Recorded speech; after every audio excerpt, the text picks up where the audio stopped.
So yesterday, Nintendo directed. Yes, Nintendo directed. So yesterday, Nintendo just released a direct just out of nowhere. They were just like, yep, let's do a direct. I actually made a community post about this direct. So if you want like a written up version of that, you can see my basic thoughts. I wasn't originally going to make a video on it, but I thought, oh, well, I need to get back into making videos. So I thought it should be a bit of a simpler one to make, just to go over my thoughts about some of the games. There's quite a lot I have to say. There wasn't that many games that were like super interesting to me personally, but there's still quite a few that I want to go over. And yeah, let's just, you know, get into it, as every YouTuber on the planet says. So the first game I'm interested in, I don't really care much about Fire Emblem. I mean, it looks cool, I guess, whatever. I haven't actually played It Takes Two yet. I've actually wanted to play that quite a lot, but haven't found anyone to play with it. It's cool that that's on Switch now. I've got the whole list up here of all the games, otherwise I'll completely forget. It's good to see it on Switch. I'm surprised it's actually running on Switch, to be honest, but that's good for people who, you know, want to do it, especially because the Switch is a party system, so I think that is pretty cool. There's an expansion for Xenoblade Chronicles 3. Wow. I've actually got the first game. I don't know if you probably can't see it from here, but on I just do that. So on 3DS, I've got the original Xenoblade Chronicles. Well, the original's on the Wii, but I've got the 3DS version, not the Switch version for some reason, because the 3DS version came out before. Played a bit of it. Haven't really got into Fire Emblem there. Haven't really got into Xenoblade Chronicles, but yeah, cool. This new SpongeBob game actually looks quite good. What's it called? The Cosmic Shake. Yeah, I'm actually quite interested in that, because I have played a fair bit of Battle for Bikini Bottom. I did quite like that. I quite like the remaster of that, or the remake, so that was pretty good. I'm looking forward to the fourth one. I hope it's a bit more open world though, because obviously the last one, it did have, the maps were relatively open, but not really. So I would like to see, at the very least, proper free roam maps like Mario 64 style, or even a straight up open world. That'd be really cool, because like an open world gives a lot of ways for platforming and stuff, kind of like Simpsons Hit and Run, except that wasn't really open world, but that had a lot of free roam platform bits, so that'd be pretty cool. Probably won't play it on Switch, but I'm still looking forward to it. Tunic was quite cool, and yes, I'm going to say Tunic, not Tunic. I haven't actually played that. I've been meaning to play it for ages, because I've got it on Game Pass. Ever since, obviously, I'm basically a Steam Deck channel now. Ever since I've got the Steam Deck, you can't really play Game Pass games in there. You can via streaming, but you can't actually play them, you know, natively on the Steam Deck. I've got it on Game Pass, but I actually don't really use Game Pass anymore, so I've cancelled it. I know. How could I do such a thing? It's really cool to see it on Switch again, because if you prefer to play it on Switch, that's fantastic that you have that option now, but I'd rather just play it on the Steam Deck, to be honest. There was a lot of farming sims in this. I've seen quite a few people already mention that, but I understand that Animal Crossing sold ridiculously well, obviously, on the Switch. I think it's like 20 million units now or something. So I can completely understand why there'd be a lot more farming sims, but like, you have Animal Crossing, I think you had like, was it Harvest Moon or Story of Seasons, and then you've got Stardew Valley. I'm not really sure between those three what else you need from a farming game. Like there was this one, I can't remember which one it's called now, that had like a lot of JRPG elements in it, so I think that's kind of an interesting take. But other than that, farming simulators aren't really my thing, unless it's Minecraft, then I'll play it all day every day. I can't really see myself playing a lot of those, but it's cool, I guess. If there's that market, especially for Animal Crossing, there might be other games that people might be interested in, and especially Stardew is fantastic, so you know, I can kind of understand that. Splatoon 3, as I said in the post, I've never really got into Splatoon like at all. I had the second one. My dad bought the second one. I didn't really play it much. I did play the campaign a bit, but then they wanted you to play the online for a couple matches before you get to the single player, and I'm not somebody who plays online much, so for me it was like, why?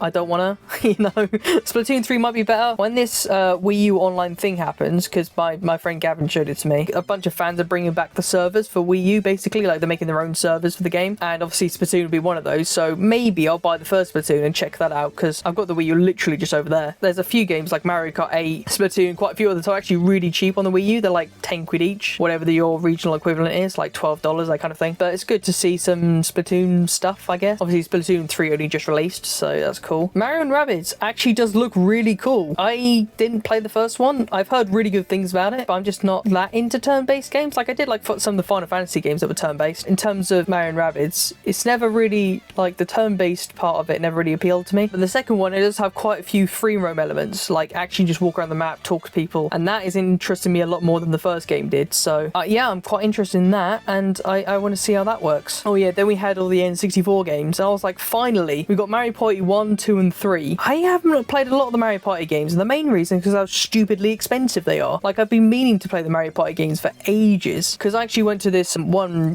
gaming shop in Cardiff, and I asked the guy, because they had Mario Party 7 there with the microphone, And I asked him, okay, so how much do you want this for? And he said £120, which is like, what, $140, that kind of thing. That was just one Mario Party game, one of them. I'm not sure if the N64 ones are as bad. The GameCube ones are definitely the worst. So for me, seeing that on Switch Online is actually quite good because it's a much more accessible way to play these games besides spending stupid money on them. And we saw some of the other games as well, like 1080 Snowboarding. That was quite cool. Excitebike 64, because I didn't know that existed, the 64. I didn't know Excitebike 64 existed. I knew the console existed, obviously. They had a really good amount of N64 games, at least for me personally. Like, I want to play all of them, basically. Then it was like, it's going to take until the end of 2023, or like well into 2023 at least, to get it all done. I'm just like, how is it that difficult? Many N64 emulators have existed for decades, so like, why is it taking you so long, Nintendo? Get your act together with that. And then obviously the announcement of Goldeneye 64, that was quite cool. I actually did play a bit of Goldeneye 64, but at like a gaming event, and I played it with like a few friends, and that was quite cool. But I still think Goldeneye's a bit clunky for today, because we're used to, you know, twin stick shooters, whereas Goldeneye only uses the one stick, so that to me, it was a bit off-putting. But overall, that is really cool that they actually managed to get that working with all the licensing, because, you know, it's got to go between MGM, Microsoft, Rare, and Nintendo. All four have to get together to make that work. And it's actually both on Xbox and Switch, which is really cool, because I'll probably just be playing on Game Pass, or I've already bought Rare Replay, so I'll probably just get on that or something, I don't know. But Switch is the only one that has the multiplayer. That's really weird, because I think for Goldeneye in particular, multiplayer is far more important than the single player. That's the main reason why Goldeneye was so amazing for its time, was because it was one of the only multiplayer shooters you could get out there. So I am a little confused as to why Switch has it. Probably something to do with the Switch Online, and probably something to do with Nintendo, I think, owns a lot more the rights to Goldeneye than Rare does, if I'm not mistaken. It's some weird legal stuff, I would imagine, but that does look really cool. And I'm glad they managed to get that working, and maybe even a remake at some point. I mean, Microsoft's already doing a Perfect Dark remake, so we might actually see a remake of Goldeneye at some point, like a proper one, and then just some of the other ones. So Mario Strikers, it's a shame, because I was really excited to see Mario Strikers when it first was released. You can see my video on it, and I was like, yes, Mario Strikers, this is so cool. I've played a fair bit of the Wii version. I've got the Wii version over there. Yeah, my friend was far more into it than me. I've lost my point now.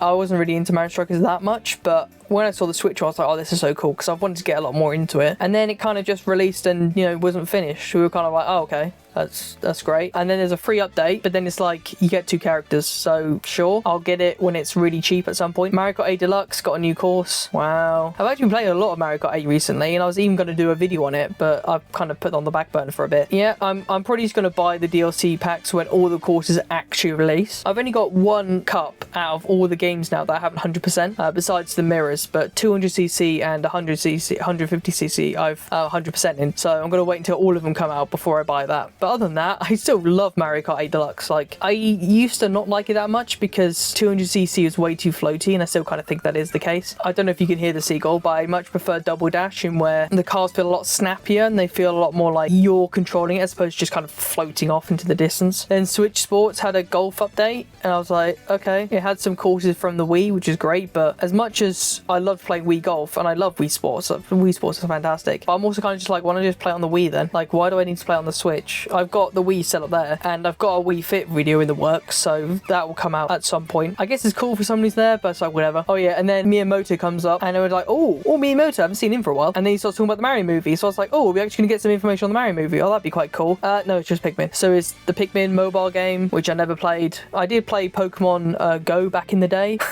I say back in the day, it was only like 3 or 4 years ago, but I was never that into it. I did try Minecraft Earth for a bit, but then Mojang shut that down only like a year later. I was like, or 2 years later, whatever, and I was like, oh, okay. But yeah, that never interested me. And then Pikmin 4 actually looks fantastic. I've got Pikmin 1 here. I should play that more, but I haven't. But Pikmin 4 looks fantastic from the one screenshot that they showed us. So hopefully that'll go quite well, although I did read somewhere that like one of the headquarters is like a fire or something, and that might be why there wasn't much footage.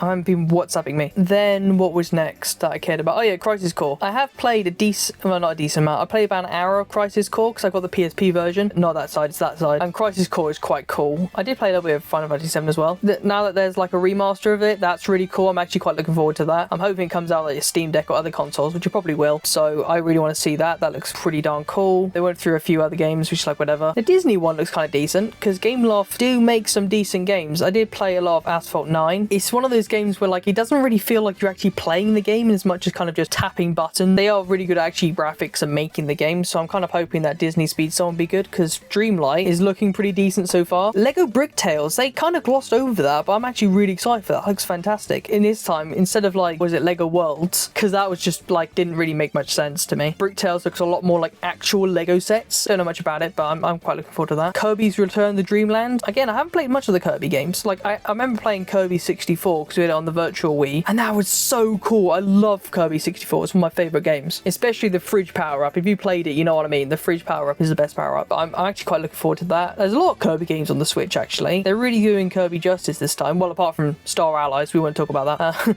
I'm saying Return to Dreamland actually looks like what Star Allies should have been. And then finally, obviously, Legend of Zelda Breath of the Wild 2 got its actual name, and that is Tears of the Kingdom.